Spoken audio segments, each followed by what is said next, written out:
தனது படையுடன் சுற்றி வளைத்து தீவிரவாதிகளுடன் கடுமையான மோதலில் ஈடுபட்டு தீவிரவாதிகளை சுட்டுக் கொன்றார்.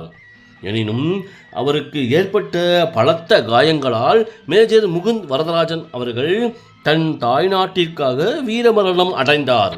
மேஜர் முகுந்த் வரதராஜனின் உடல் சென்னை பெசன்ட் நகரில் முழு அரசு மரியாதையுடன் தகனம் செய்யப்பட்டது.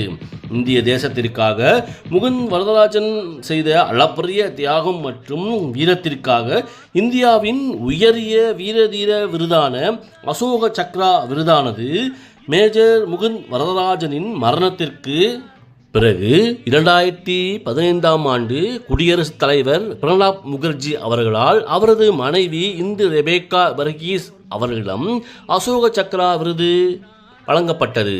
மேஜர் முகுந்த் வரதராஜன் அவர்கள் தன்னுடைய விலை மதிப்பில்லா வாழ்க்கையை தேசத்திற்காகவும் நாட்டு